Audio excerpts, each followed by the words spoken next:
The cake knife was still in my hand when she stood up. Her voice cut through the laughter like glass breaking. "My son," she said, lifting the child as if he were a crown jewel, "is not just mine, he's your husband's son." The room went silent. Even the child stopped fussing, as if he understood the weight of betrayal being tossed into the air. Then she added the second dagger. "And as inheritance, I'll take half of your $800,000 house." Here she waved a folder like a trophy. "His will says it clearly." I stared at her. My sister, my own blood.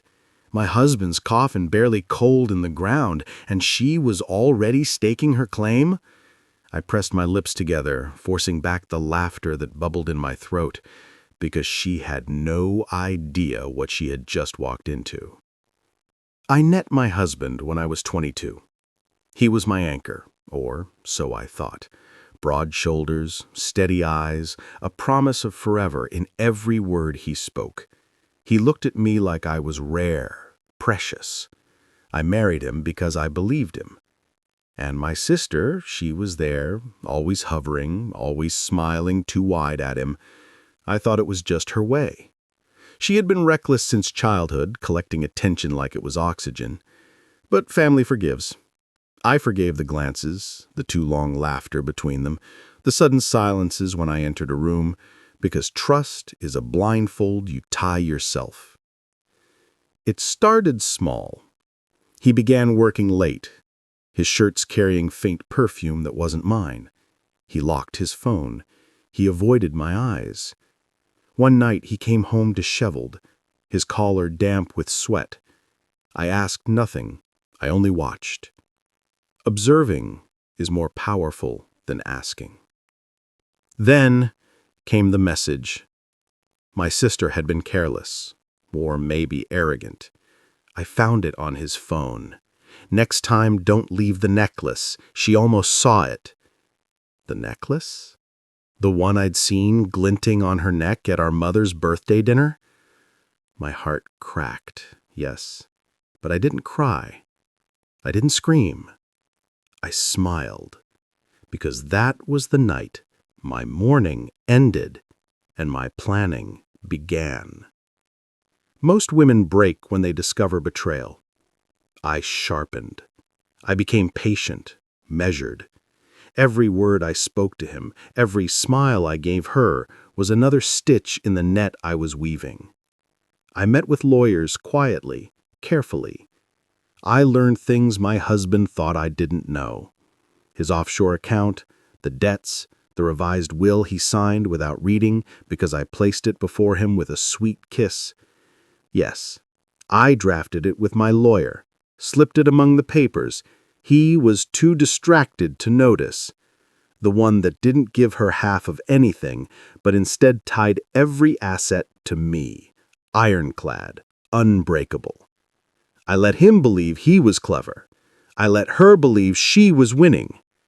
That's the sweetest part of revenge, the silence before the strike. He died of a sudden heart attack.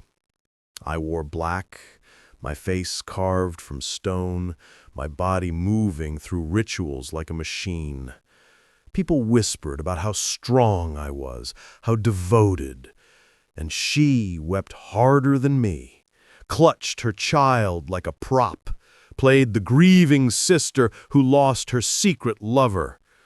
Her performance would have fooled anyone but me. When I watched her at the graveside, I realized something. Grief looks different when it's mixed with greed.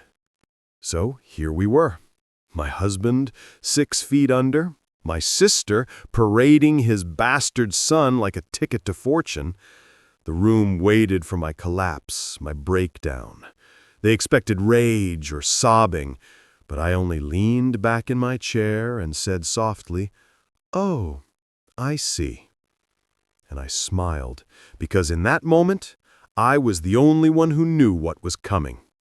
She filed her claim 2 weeks later, waved the will in front of her lawyer, demanded half of everything.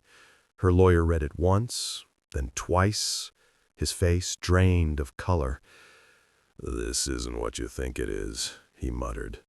Because the will she held was nothing more than a decoy, a draft she wasn't meant to see. The real, notarized will was locked away, signed, witnessed, and very clear. Everything, every dollar, every brick of that house belonged to me. Her lawyer explained it to her slowly, like speaking to a child. Her hands shook. She accused me of forging it, of trickery. I just sat there, calm, legs crossed, and said, "You should be careful what you announce in public. People might start asking why your son looks so much like my dead husband." Her face crumpled. Because that was the second layer of my plan. Not just legal victory, social destruction. Word spread. Friends, family, neighbors. No one looked at her the same way. Invitations dried up. Her child's birthday photos were whispered over like scandal sheets. She wasn't a proud mother anymore. She was the woman who betrayed her own sister and slept with her brother-in-law. She came to me once late at night, eyes swollen, hands trembling. She begged, "Please don't do this. He's still my son. Don't ruin us."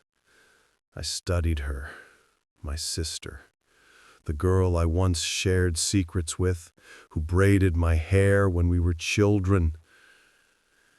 "You ruined yourself," I said. My voice was quiet, steady.